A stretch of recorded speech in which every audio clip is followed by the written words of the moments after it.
Bapa yang bersemayam dalam kerajaan surga, Tuhan Yesus Kristus, terima kasih Tuhan, Engkau pelihara keluarga kami, dan kami boleh bangun dengan tubuh yang sehat dan pagi yang cerah. Sebelum kami ada selain, kami duduk di kaki-Mu, menaikkan pujian penyembahan, menaikkan doa sahabat, dan lebih pada Tuhan, kami rindu untuk mendengarkan renungan firman-Mu. Pakai hamba-Mu, urapi hamba-Mu, urapi kami semua. Roh Kudus, lembutkan hati kami sehingga butir firman-Mu jadi berkat buat kami. Haleluya, amin. Shalom, pagi kembali dalam kasih Tuhan Yesus Kristus. Hari kita akan membaca Yesaya pasal 7 ayat 10 sampai ayat 25. Yesaya pasal 7 ayat 10 sampai 25. Pemberitaan mengenai Immanuel. Tuhan melanjutkan firman-Nya kepada Ahaz, katanya, mintalah suatu petanda dari Tuhan Allahmu. Biarlah itu sesuatu dari dunia orang mati yang paling bawah, dan sesuatu dari tempat tertinggi yang di atas. Tapi Ahaz menjawab, aku tidak mau meminta, aku tidak mau mencobai Tuhan. Lalu berkata Nabi Yesaya, baiklah dengarkan, hai keluarga Daud, belum cukupkah kamu melelahkan orang, sehingga kamu melelahkan Allahku juga? Sebab itu Tuhan bersendirilah yang akan memberikan kepadamu suatu petanda. Sesungguhnya seorang perempuan muda mengandung dan akan melahirkan seorang anak laki-laki, dan ia akan menamai dia Immanuel. Ia akan makan dadi dan madu sampai ia tahu menolak yang jahat dan memilih yang baik. Sebab sebelum anak itu tahu menolak yang jahat dan memilih yang baik, maka negeri yang kedua rajanya engkau takuti akan ditinggalkan kosong.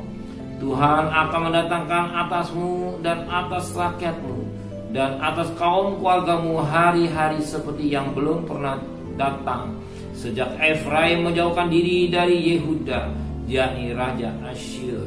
Pada hari itu akan terjadi Tuhan bersuiti memanggil pelaut yang ada di ujung anak-anak sungai Nil, dan memanggil lebah yang ada di tanah Asyur, dan semuanya akan datang hingga di lembah-lembah yang terjal, dan di celah-celah bukit-bukit batu, di segala pagar duri, dan di segala tanah pengembalaan. Pada hari itu dengan pisau cukur yang dipinjam dari seberang sungai Efraim, yakni Raja Asyur, Tuhan akan mencukur kepala dan bulu paha. Bahkan pisau itu akan menyiapkan janggut juga. Pada hari itu setiap orang akan memiara seekor lembu betina yang muda dan 2 ekor domba.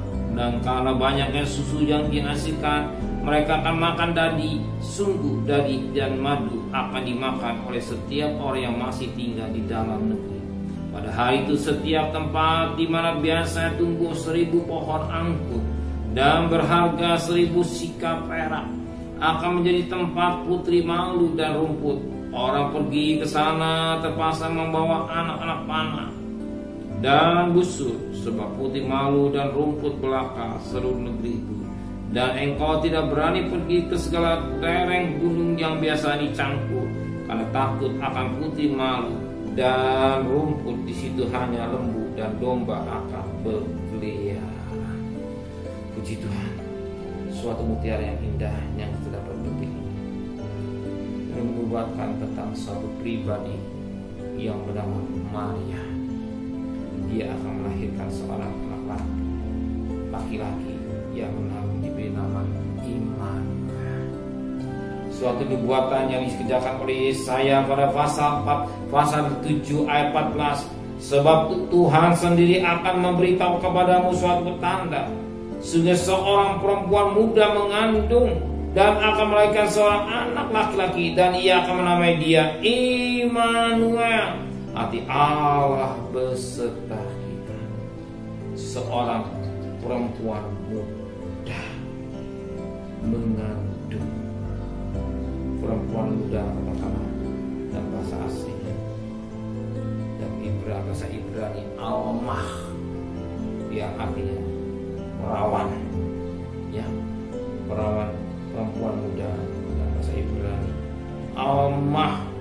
yang artinya perawan. Siapa perawan itu?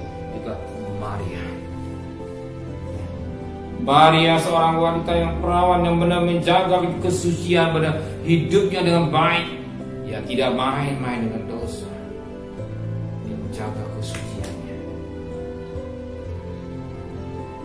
Dia menjaga kesucian hidupnya dengan baik.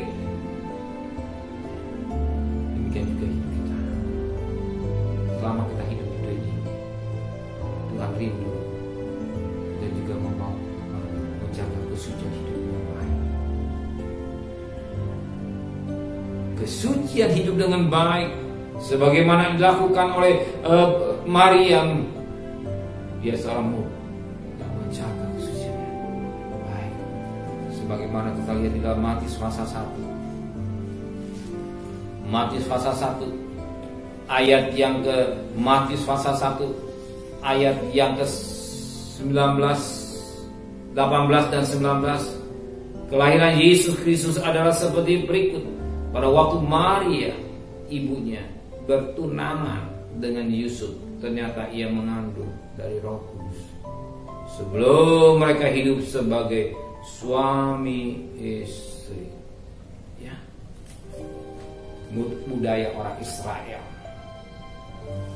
Orang yang bertunangan itu dia sudah terima mas kawin. Ya.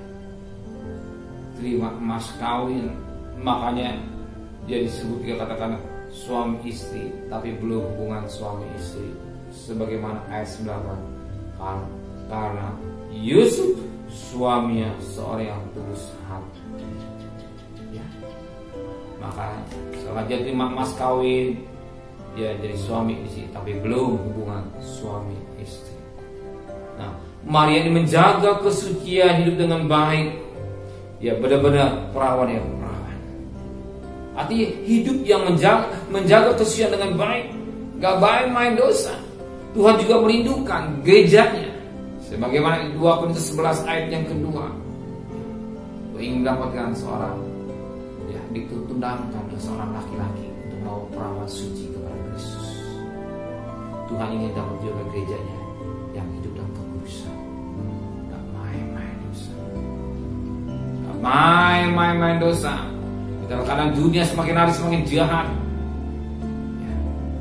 Tapi bagi anak Tuhan, firman Tuhan sudah dinubuatkan. Kata Wahyu 22 ayat 11, yang suci semakin suci, yang cemar semakin cemar, tapi yang kudus semakin kudus. Kita yang mau disucikan, kita juga semakin jaga kesucian yang baik. Seorang mencari nafkah, seorang butuh uang, tapi menjaga kesucian yang baik. Pernyataan Tuhan nyata. Immanuel, arti Tuhan beserta kita. Gak mungkin terang menyertai gelap, tapi terang menyertai terang. Kalau kita hidup dalam gelap, terang tidak akan bisa menyertai. Ingat Yesaya 59 ayat 1. Bukan telinga Allah kurang mendengar, tangan Allah kurang menolong, tapi memisahkan antara manusia dengan Allah. Dosa. Betapa penting kita hidup dalam kekudusan, gak main-main dosa. Sebentar kita cari nafkah, kita butuh uang, semua butuh uang, tapi kita menjaga kesucian itu dengan baik. Kita percaya Dia sudah siapkan apa yang menjadi kebutuhan kita. Kalau buruk dalam Dia pelihara, juga pelihara dalam hidup saudara semua. Percaya Tuhan, Dia tidak akan tinggalkan hidup kita. Bekerjalah dengan baik, jaga kesucian hidup dengan baik. Amin. Benar Bapa di surga, firman-Mu sebagai satu nubuatan yang nyata dalam Yesaya 7 ayat 14 ini tentang pribadinya pada Maria, dan kegenapan Matius 1 ayat 18. Firman Allah bukan suatu dongeng, firman Allah ya dan amin. Apa yang kau katakan, apa yang kau firmankan, iya. Sebab pada ayat 23 namanya sebut Immanuel, Tuhan beserta kami.